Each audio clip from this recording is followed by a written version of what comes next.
Wel, croeso i chi gyd. Bwrw eira o'na fe, ni'n gynnes fan hyn o flaen y cyfrifiadur. Croeso i Rhys Bebb Jones, croeso ni'n edrych mlaen i gael y neges Rhys. A falle ar y diwedd gewn ni cwpl o eiriau i weid y coeddiadau, ynddo fe, ein credu. OK, ato ti dy Rhys, croeso mawr. Iawn, diolch yn fawr iawn Eric, a diolch yn fawr iawn i chi gyd am eich croeso a'r gwahoddiad i arwain yr oedfa bore yma. Dwi'n gobeithio bod chi gyd yn clywed i'n glir. Gadewch i ni droi at yr arglwydd mewn gweddi i ddechrau'r gwasanaeth. O dad Tregarog a Graslon, diolch i ti am gael dod ynghyd i thyddoli. Nad ydym yn cyfarfod yn adeilad Capel Bethel. Cyfarfoddwn gyda chymorth technoleg, gan ddiolch bod hynny'n bosibl yn y cyfnod presennol. Rwyt yn bresennol ym mhle bynnag rydym ni.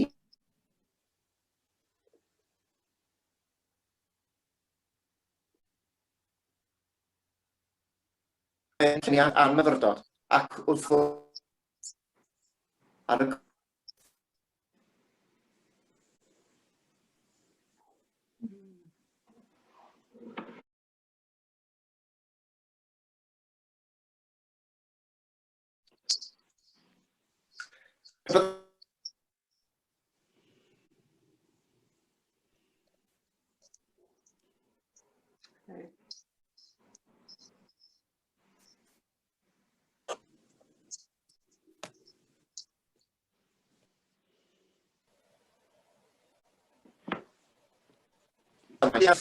Cwynau'r rhewdan y lloer. Eiran drwm o fryn i dref. Eira ar dwyn a dôl. Ganol gaeaf noethlwm, oes bell yn ôl. Awdur y geiriau gwreiddiol yw Christina Rossetti, bardd o'r 14th ganrif ar 15. Fe diwisais oherwydd ei bod yn cyfeirio at y goleuni a'r gobaith aeth yn byd yn Iesu Grist. Darllenwch weddill yr emyn i gael y darlun cyflawn. Y neges yw bod ei gariad yn dragwyddol ac yno i'n cynnal trwy fy bynnag dreialon bywyd ddaw i'n rhan. Maent yr un mor berthnasol heddiw yng nghyfnod helbylus y coronavirus. Bod dros 100,000 wedi marw o'r feirws yn yr ynysoedd hyn, cofiwn fod yr arglwydd yn dal i gydio'n dyn yn ein llaw ac yn cynnal fflam ein ffydd. Ein gobaith yw y bydd y brychlynau megis rhai Pfizer, AstraZeneca a Moderna yn ein gwarchod rhag y feirws ac yn troi ei nos yn ddydd drachefn. Aeth bron i flwyddyn heibio ers i ni ddechrau clywed am Covid-19 ac i'r term coronavirus ddod yn air cyfarwydd. Dim flwyddyn ei afol i'n byd wrth i'r feirws ymledu, miliynau o bobl ei heintio ac yn ddifrifol wael, a chanoedd o filoedd ei lladd gan y bla difeflig hwn. Mi wnaeth byd natur barhau yn ôl y drefn arferol, fel pe na bai'r feirws yn bod. Ond efallai nad yw hynny'n hollol wir. Wrth i'n byd ni arafu tra tan glo, sylwais fod natur yn ffynnu. Dwi'n dal i'r feddu at y nifer cynyddol o farcitiaid sy'n hedfan dros Llambed. Sawl un yn hedfan yn eofn ac isel, a lliwiau llachar ei plu i'w gweld yn glir. Maent i'w gweld yn fwy rheolaidd ar hyn o bryd, yn hymor y gaeaf, wrth iddynt chwilotan amlach am fwyd sy'n brinach nac arfer. Mae'n dasg llawer anoddach iddynt pan fo'r ddaear wedi'i gorchuddio ag eira. Roedd ein gardd ni yn ymdebygu i flanced wen lan wythnos yn ôl, a dim arwydd bod unrhyw beth yn symud nac yn tyfu dan y gorchud trwchus. Haw gredu bod pobman yn llwm ag i liw yn hymor y gaeaf. Diolch byth am harddwch y planhigion sy'n tyfu mewn potiau yn ein cartrefi, megis yr ymrylid, cactws nadolig a'r hyacinth. Hefyd harddwch y blodau sydd i'w prynu yn ein siop flodau lleol, pan maent ar agor wrth gwrs. Sawl un wedi ei dyfu yn hinsawdd artiffisial y tŷ gwydyr, a mewn forio o 4 ban byd. Ond o fynd am dro ac edrych yn fanylach ar y cloddiau, byddwch yn siŵr o sylwi nad yr eira'n unig sydd yno'n ddisglirio'n wyn. Cewch un blodyn sy'n cynrychioli gogoniant natur a chreadigaeth Duw ar ei gorau ar adeg yma'r flwyddyn, sef yr eirlys. Mae'r blodyn tlws nifer o enwau Cymraeg, megis tlws yr eira, blodyn yr eira, cloch baban, cloch yr eiriol ac wrth gwrs y lili wen fach. Yr enw Lladin yw Galanthus nivalis ac yn Saesneg cewch snowdrop, Candlemas bells a fair maids of February. Mae'n braf.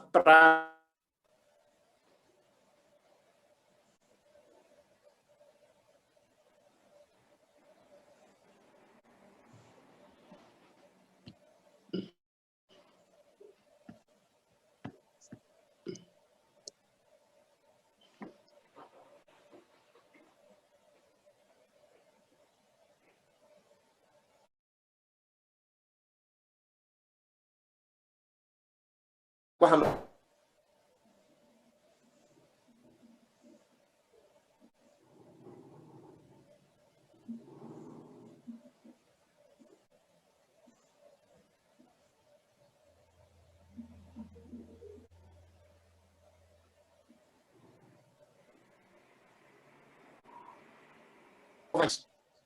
Bach o ble y mentrais di allan drwy eira I gyd, nid oes blodyn bach arall I weld yn y byd. Dwi'n dal I gael fy nghyfareddu gan harddwch a gwydnwch yr eirlys.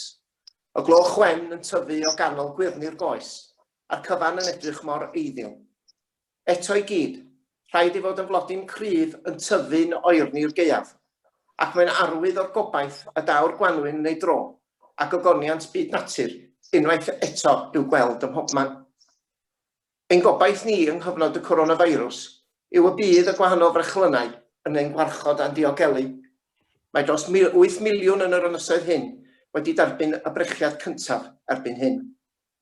Can wedyn awgydio mewn bywyd megis cydaddoli yn ein capeli.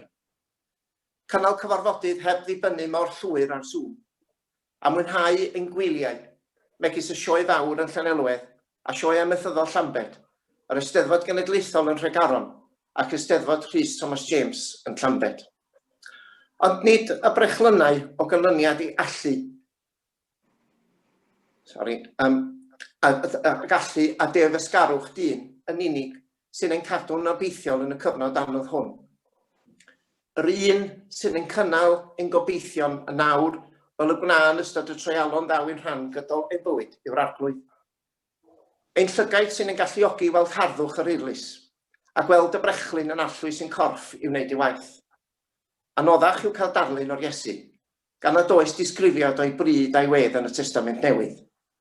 Er hynny, cawn ni'n swyno gan harddwch ei berson, ei air a'i gariad troson. Fel yr eirlysiau a'r brechlynau, mae ganddo sawl enw cyfarwydd megis yr Ionawr, arglwydd, creawdwr, ond yr un person ydyw. Cawn gyfle heddiw at gyfnerthu ein hadnabyddiaeth ohono, a'n atgoffa mae ei gariad a'i ras sydd ein cadw'n obeithiol ac yn ein cynnal. Ganwyd yr Iesu I fyd gaeafol a digroeso. Gwyddom hynny o ddarllen Efengyl Mathew, yr ail benod, adnodau y cyntaf i'r ugeinfed, a hanes Herod yn anfon I filwyr I lofruddio pob plentyn gwryw ym Methlem, oedd yn 2 flwydd oed neu iau. Gwydda'r Iesu hyd yn oed pan oedd yn blentyn am y diffyg croeso a bygythiad yr anghrediniol i'w Efengyl. Gallwn deimlo gwrthwynebiad tebyg heddiw, megis mewn rhai gwledydd, ple caiff Cristnogion eu heddlu oherwydd ei ffydd. Rwy bron I Sian am I fod yn dystion I hynny, Dydd Sul y 9 Hydref 2011. Roedd ar wyliau'n Cairo ac yn aros mewn gwesty ger llaw ardal y Cristnogion Coptaidd o'r ddinas. Clywsom ffrwydrad a llawer o saethu o'n gwesty'r bore hwnnw, achos am wybod bod 26 o Cristnogion Coptaidd wedi ei lladd gan defrysgwyr. Cofiaf weld olion y ffrwydriad o'n gwesty ac I filwyr arfog deithio gyda ni i'n diogelu tra ar weddill ein gwyliau yn yr Aifft.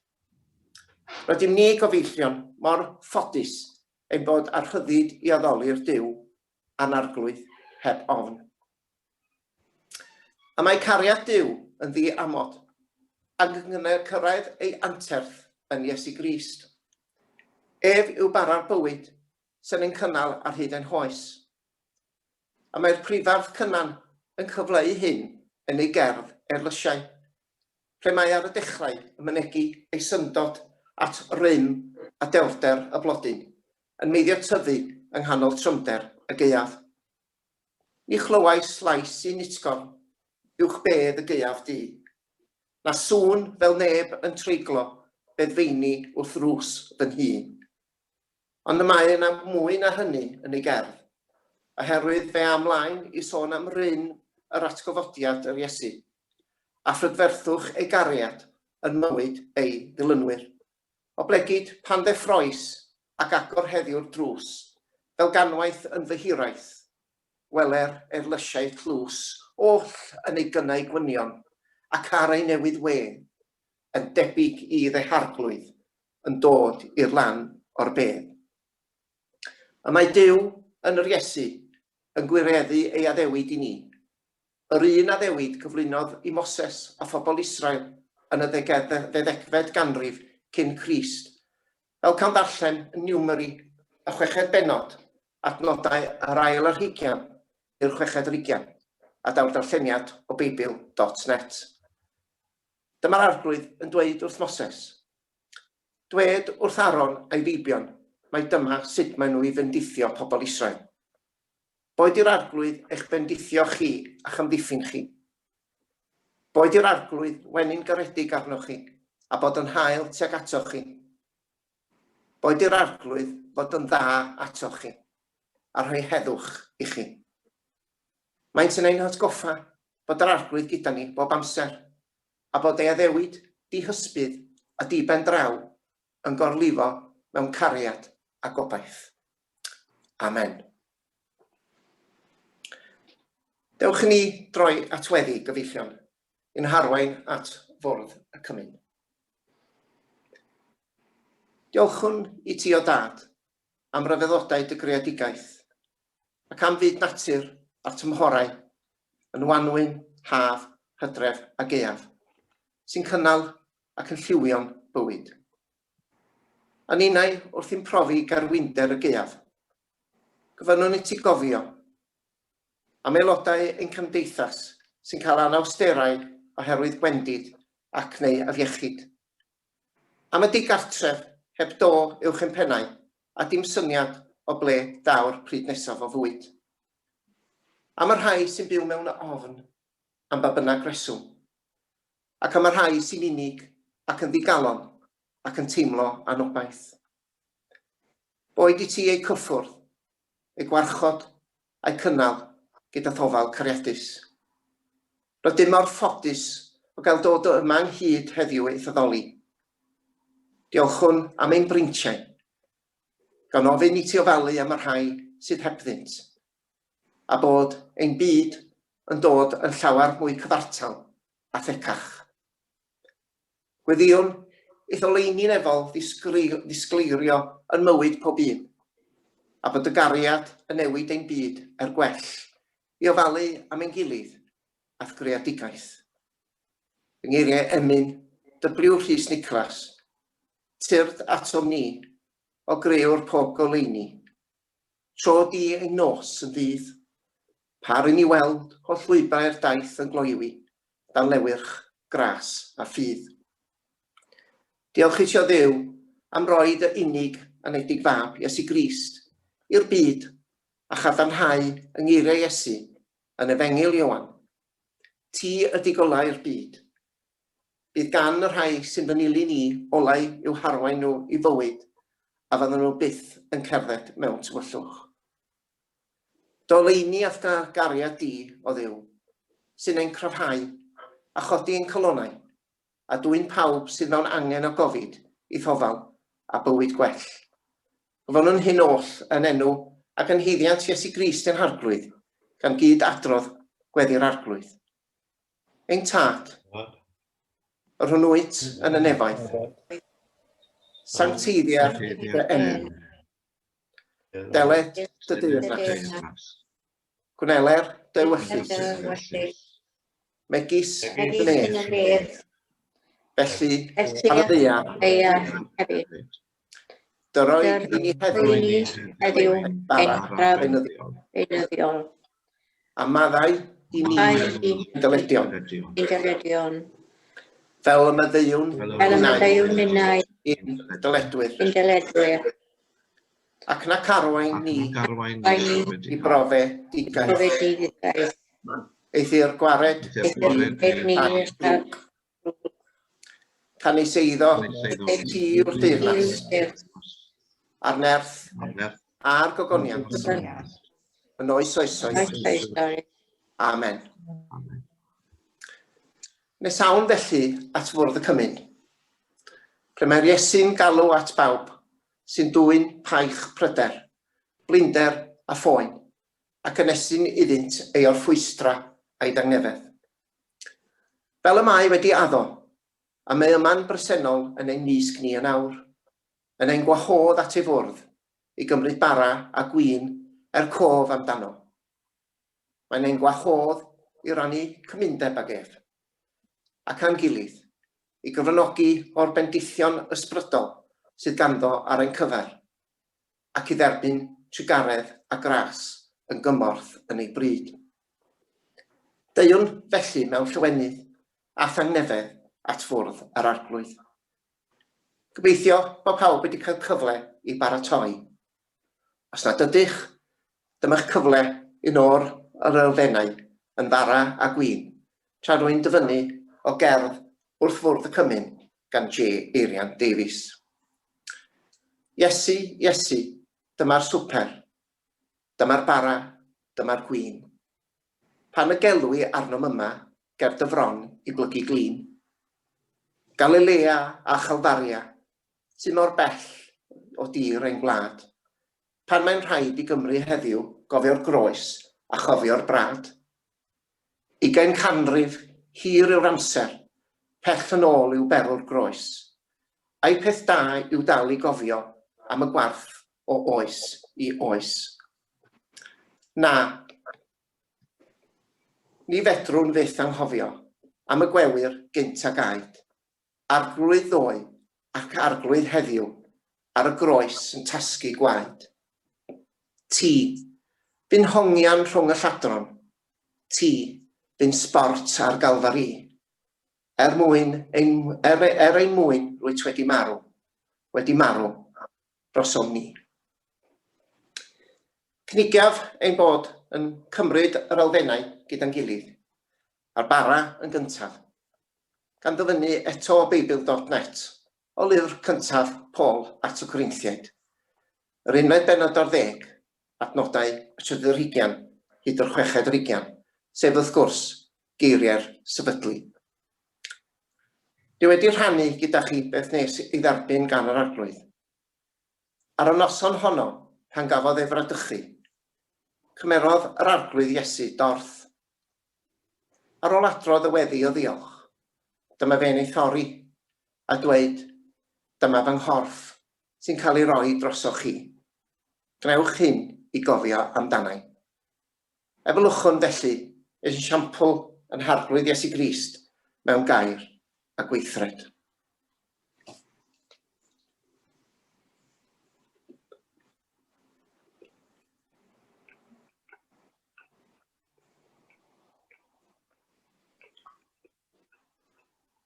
Bob tro byddwch chi'n bwyta'r bara, byddwch yn cyhoeddi ystyr marwolaeth yr arglwydd, nes iddo ddod yn ôl eto.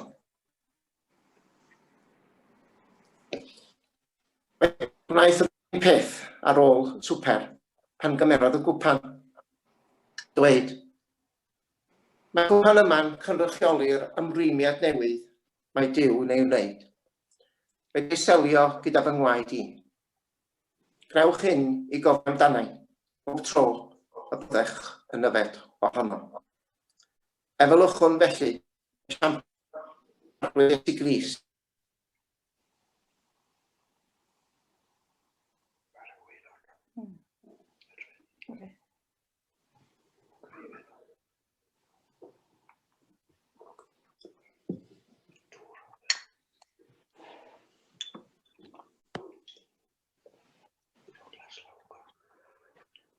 Bydd marwolaeth yr arglwydd.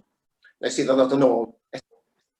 A diolchwn i ti o Dduw am y sacrament hwn. Am bawb a ddarganfu wrth ffwrdd goleini nad yw'n pallu. Llawenydd nad yw'n pylu. Daddeia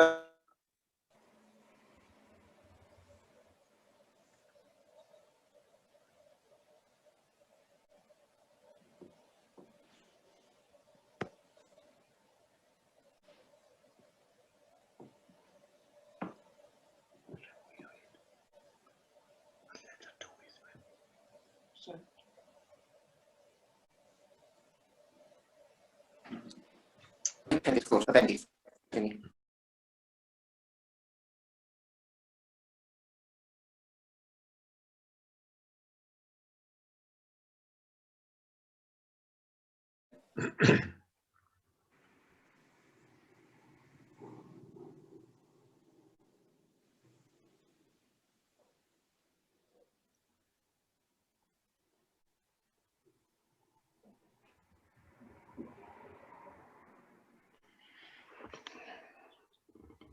Awr. Awn ar ein taith gyda addewidion y ffydd yn y meddyliau. Goleini dy obaith yn ein llygaid, a thân dy gariad yn ein colonnau. A gras ein harglwydd Iesu Grist, a chariad Duw, a chymdeithas yr ysbryd glân, a fydd o gyda ni oll, hyd yn oes oesoedd. Amen.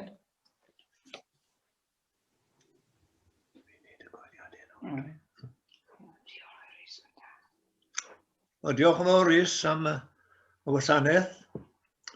Croeso. Ni wedi cael bach o broblem da'r siarad fan hyn, fi'n credu ta'r eira oedd e. Falle bod ni'n colli'r siarad oedd. O, mae'n drwg gen i. Y llun Bethel oedd eira'n Bethel o barod. Fel oedd hi'n dangos fyna. Y coeddiadau sydd gyda fi te. Falch bod cymaint wedi troi lan. Pythefnos i heddi nawr. Ni'n edrych mlaen i gael cwrdd gyda Alun am 10 o gloch y bore, bedwaredd ar 10 o'r mis hyn, o Chwefror. Pythefnos i heddi. Wedyn, ni wedi cwrdd diolchgarwch gyda ni ar y 3 ar 10 o Hydref, a byddwn ni'n croesawu yr vicar newydd yn cwman y parch Carys Hamilton. Na'r coeddiadau ysda fi.